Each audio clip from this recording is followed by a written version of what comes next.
새벽기도에 나온 성도 여러분을 예수님의 이름으로 환영합니다. 8월 샘물교회의 암송구절입니다. 교회는 그의 몸이니 만물 안에서 만물을 충만하게 하시는 이의 충만함이니라. 에베소서 1장 23절 말씀. 아멘.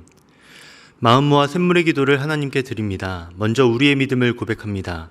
여호와께서 집을 세우지 아니하시면 세우는 자의 수고가 헛되며 여호와께서 성을 지키지 아니하시면 파수꾼의 깨어있음이 헛되도다. 아멘. 하나님 아버지, 오늘 하루도 주님의 손에 우리의 삶을 맡깁니다. 우리의 수고와 지킴이 헛되지 않도록 우리의 삶 가운데 임재하여 주시고 동행하여 주옵소서. 교회와 예배를 위해 기도합니다. 십자가의 도가 멸망하는 자들에게는 미련한 것이요 구원을 받는 우리에게는 하나님의 능력이라. 아멘. 하나님 아버지, 우리 샘물 공동체가 복음을 부끄러워하지 않고 복음의 능력으로 이 세상을 이기는 교회 되게 하옵소서. 예배 가운데 복음이 온전히 선포되게 하시고 이 복음이 우리를 구원하고 회복시키는 능력으로 나타나게 하옵소서. 목장을 위해 기도합니다. 새 계명을 너희에게 주노니 서로 사랑하라. 내가 너희를 사랑한 것 같이 너희도 서로 사랑하라. 아멘.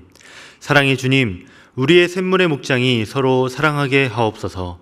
주께서 우리를 죽기까지 사랑하신 것처럼 우리도 모든 목장 식구를 주의 사랑으로 용납하고 품고 섬기며 돌아보게 하옵소서.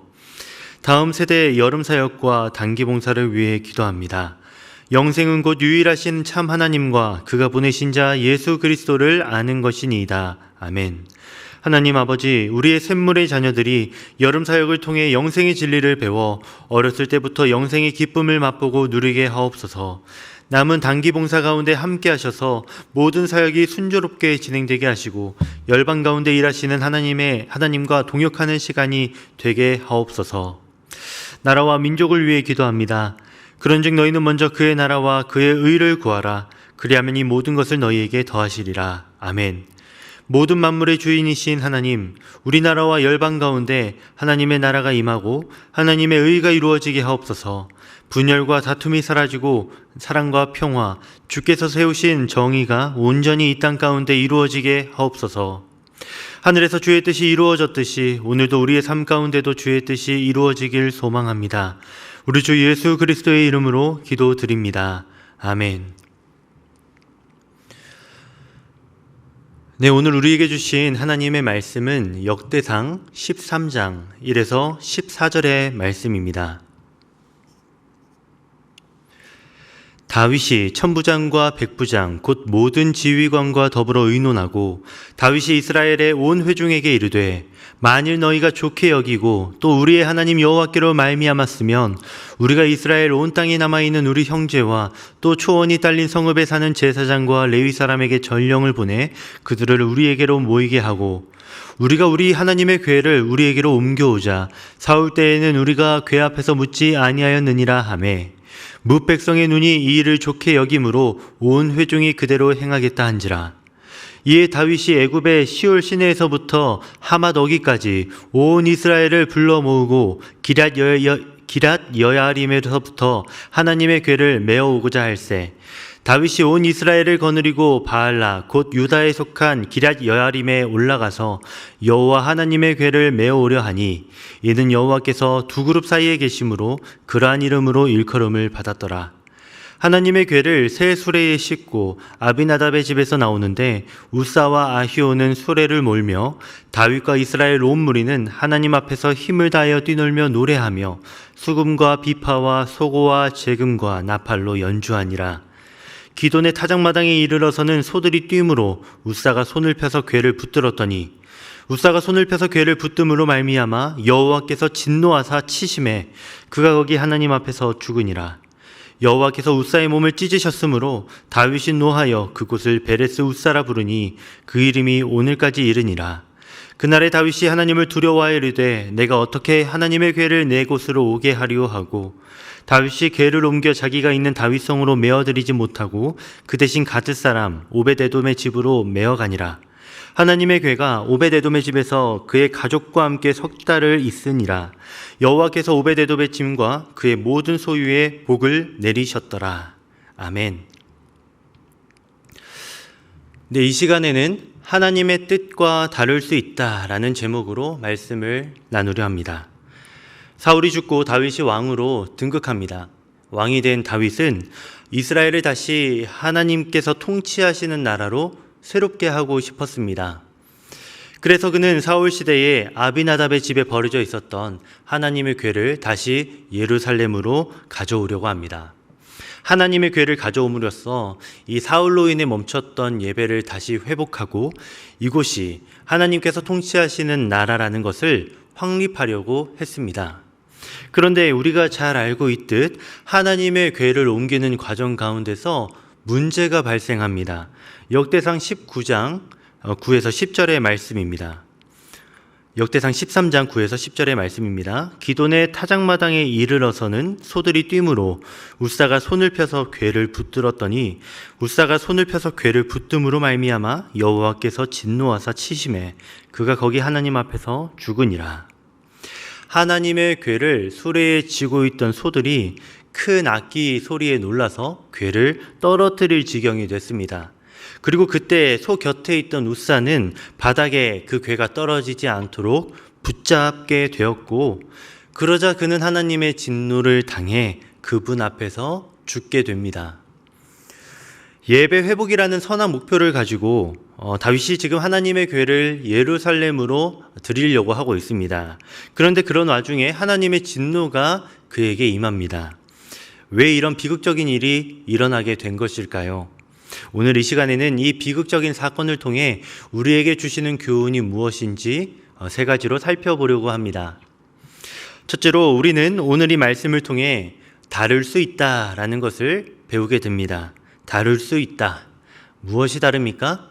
제목처럼 하나님의 뜻과 나의 방식이 다를 수 있습니다. 아무리 내가 선한 의도와 하나님을 위한 마음으로 일을 한다고 할지라도 그것이 늘 하나님 마음을 기쁘게 하는 것이 아닐 수 있습니다. 그것을 오늘 본문이 우리에게 가르쳐 줍니다. 다윗의 꿈과 바람은 하나님 보시기에 분명 선하고 아름다운 것이었습니다. 3절 말씀을 한번 보십시오.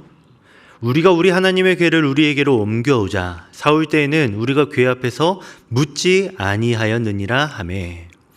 사울 시대에는 하나님의 궤가 있었지만 하나님께 묻지 않던 시대였다고 지금 그는 말하고 있습니다. 사울은 하나님이 아닌 자신이 나라의 주인이 되어서 자기 뜻대로 나라를 다스렸습니다. 다윗은 그런 선왕의 시대를 지적하며 이스라엘은 오직 하나님의 통치만을 받는 나라임을 드러내고 확립하려고 했습니다. 그래서 그는 지파별로 지휘관을 불러 모으고 또 제사장과 레위인을 불러 모아 하나님의 궤를 가져오겠다라고 지금 선언합니다. 그런데도 지금 문제가 발생합니다. 하나님을 위한 선한 목표를 갖고 다윗은 행동하였지만 그의 행동에는 하나님의 진노를 일으키는 요소가 담겨 있습니다. 본문 7절을 보게 되면 다윗은 온 무리가 하나님 앞에서 힘을 다하여 뛰놀며 노래했다라고 말합니다. 그럼에도 10절에는 그럼에도 하나님의 진노가 그들에게 임합니다. 여기서 여러분과 나누고 싶은 것은 이겁니다. 하나님을 위하는 나의 생각과 주님의 뜻이 다를 수 있다는 겁니다. 주님을 위한 나의 열심과 노력이 때로는 주님께 진노가 될 수 있습니다. 이것은 다른 말로 하나님을 위한 선한 목표만큼 과정도 굉장히 중요하다는 걸 말합니다. 그런 의미에서 수단과 방법을 가리지 않는다라는 표현은 우리가 신앙생활을 함에 있어서 정말 경계해야 될 표현이 아닌가 생각이 듭니다. 다윗은 하나님의 궤를 예루살렘에 옮기는 과정 가운데서 수단과 방법을 깊이 고민하지 않았고 목표만을 생각하였습니다. 그런 다윗처럼 우리도 하나님을 위한다는 나의 노력과 나의 과정 가운데 하나님은 어떠한 평가를 내리실지 깊이 고민해 보아야 합니다. 성도 여러분, 여러분이 지금 하나님을 위해 두고 계신 목표는 무엇인가요? 그 목표를 향한 여러분의 발걸음은 지금 어디 위에 있습니까? 혹여 우사와 다윗과 같이 하나님의 진노를 일으키는 내용이 그 안에 담겨 있지 않습니까? 주를 위한 여러분의 과정이 하나님을 기쁘시게 한다라고 여러분 확신하실 수 있으십니까? 부디 나의 열심이 하나님의 뜻과 다를 수 있음을 기억하시기 바랍니다. 그리하여 주를 향한 저와 여러분의 열심, 그리고 그 과정을 말씀 앞에 철저히 점검하여 보시기를 바랍니다. 우리가 오늘 본문을 통해 배울 수 있는 두 번째 교훈은 바로 기억해야 한다는 겁니다. 성도 여러분, 우리는 기억해야 합니다. 무엇을 기억해야 할까요? 바로 우리가 죄인임을 기억해야 합니다. 하나님을 위한 나의 열정과 노력 가운데서 우리가 끊임없이 기억해야 할 것은 바로 내가 죄인임을 기억하는 겁니다. 우리가 죄인이라는 걸 기억하게 될 때에 우리는 우리의 과정을 통해서도 하나님을 기쁘시게 할 수 있습니다. 이제 본문의 비극이 일어나는 그 구체적인 이유를 살펴보겠습니다. 웃사에게 임한 하나님의 진노에는 민수기 4장 15절이라는 율법이 있었습니다. 제가 읽어보겠습니다. 진영을 떠날 때에 다 아론과 그의 아들들이 성소와 성소의 모든 기구 덮는 일을 마치거든 고핫 자손들이 와서 맬 것이니라. 그러나 성물은 만지지 말라. 그들이 죽으리라. 회막 물건 중에서 이것들은 고핫 자손이 맬 것이며, 언약궤와 같은 성물은 레위 지파 중 고핫 자손만 지고 운반할 수 있었습니다. 그렇도록 우리 하나님께서 율법을 제정하셨습니다. 심지어 그들 고핫 자손은 성물은, 그러니까 성전에 있었던 그 언약궤는 만질 수도 없었습니다. 그런데 다윗은 이러한 하나님의 말씀을 간과하고 하나님의 궤를 레위인이 아닌 소가 끄는 새 수레에 싣도록 하였습니다. 성도 여러분, 구약에서 하나님의 말씀하신 규칙들을 지키는 일은 매우 중요합니다. 왜냐하면 그 말씀은 우리에게 단순히 규율만이 아니라 우리의 죄인된 본성을 깨닫게 하고 더 나아가 우리를 구원하시는 예수 그리스도를 예표하기 때문입니다. 여러분, 다윗은 왜 소에게 궤를 지게 하였던 걸까요? 웃사는 그때 왜 하나님의 궤를 만지려고 했을까요? 그들은 하나님의 말씀을 잊고 있었기 때문입니다. 아니, 더 구체적으로 말하자면 그들은 그 율법이 가진 진정한 의미를 알지 못하였습니다. 왜 민수기 4장에서 주님은 자신이 허락한 사람 외에 누구도 성물을 옮겨서는 안 된다라고 말씀하셨습니까? 왜 그 성물을 아무도 만져서는 안 된다라고 말씀하신 겁니까? 바로 인간이 죄인이기 때문입니다. 죄인인 인간이 거룩하신 하나님께 함부로 다가가 만지며 그것을 보았다가는 그들이 큰 화를 당하기 때문입니다. 그런 의미에서 웃사는 거룩하신 하나님 앞에 인간인 자신의 죄를 깊이 인식하지 못했던 것입니다. 또 그는 하나님을 경외의 대상이 아닌 보호와 운반의 대상으로 생각하였습니다. 그리하여 그는 하나님의 궤를 그의 손으로 만지게 됩니다. 내가 죄인임을 인지하지 못한다면 우리도 저들처럼 하나님의 말씀의 그 중요성을 간과하게 됩니다. 그 말은 우리에게도 얼마든지 하나님께서 진노하실 수 있다는 거죠. 우리가 죄인이라는 걸 인지할 때에 하나님을 두려워하게 되고 또 경계하게 됩니다. 죄인임을 우리가 간과하게 된다면 언제든 우리는 하나님을 향하여서 선을 넘어버릴 수 있게 됩니다.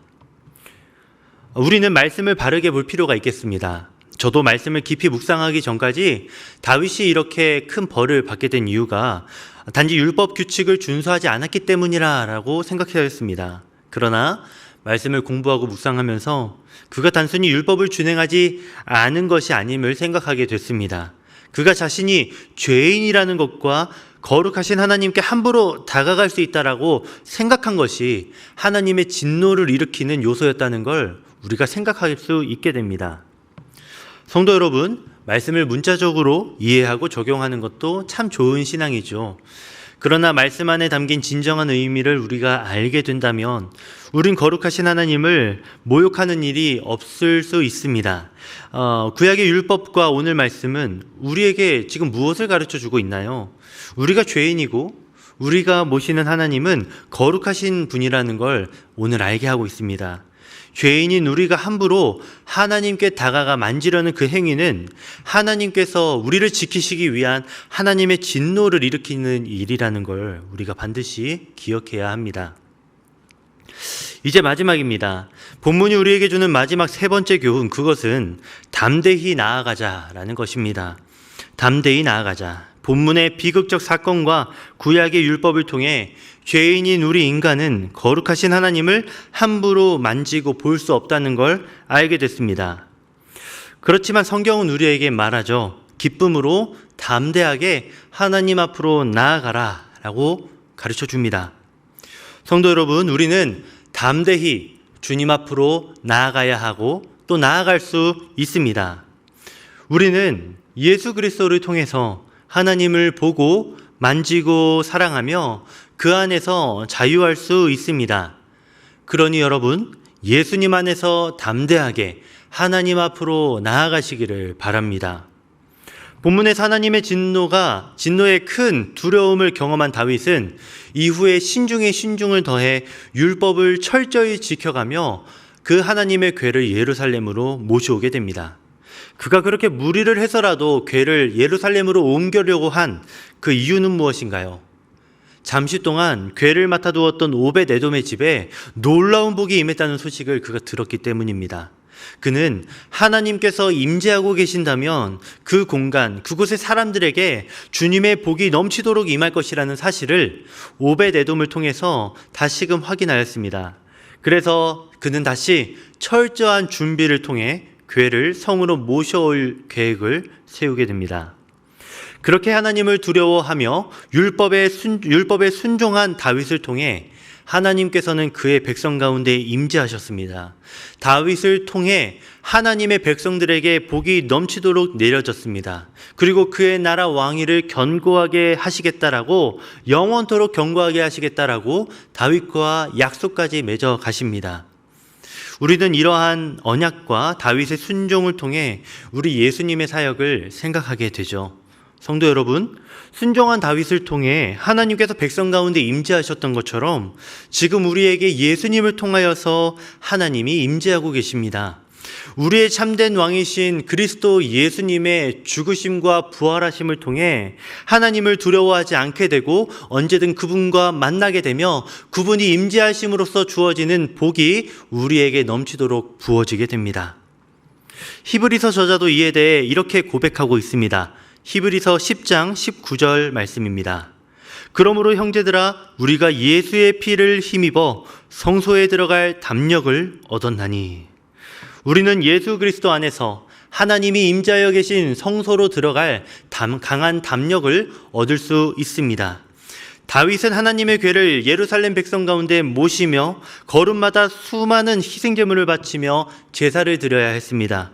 그렇게 죽음의 두려움 속에서 조금씩 궤를 옮긴 다윗은 성에 이르러서야 기쁨에 겨워 춤을 추며 하나님의 임재를 찬양할 수 있었습니다.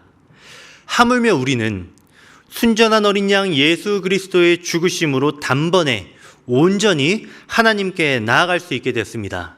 그런 우리는 주님께 얼마나 기쁜 감사의 예배를 드려야 하고 또 드릴 수 있는 것일까요? 말씀을 정리합니다. 하나님을 위한 꿈을 품으면서도 다윗은 과정 가운데서 두려움을 갖고 엄숙하게 일하게 됩니다. 그러나 우리는 다릅니다. 그리스도 안에서 우리는 두려움이 아닌 위대한 담력을 갖고 하나님을 위해 일하게 됩니다. 조금은 부족하고 조금은 실수하여도 그리스도 안에서 용납받고 기회를 얻으며 주를 위해 살아갈 수 있습니다. 그러니 성도 여러분, 예수 그리스도 안에서 여러분이 꿈꾸고 계신 하나님을 위한 뜻을 이루어 가십시오. 그리스도 안에서 담력을 얻고 기쁨으로 예배하시며 뜻을 이루어 가시길 진심으로 바랍니다. 아멘. 함께 이 시간 기도하겠습니다. 오늘 말씀을 기억하며 그리스도 안에서 담력을 얻어 용감하게 주의 사역을 감당하게 할 수 있도록 해달라고 기도하시기 바랍니다. 그리고 남은 단기봉사 일정과 또 금요일부터 시작되는 유년부, 초등부, 여름성경학교를 위해서 여러분 함께 기도해 주시길 바랍니다. 기도하겠습니다.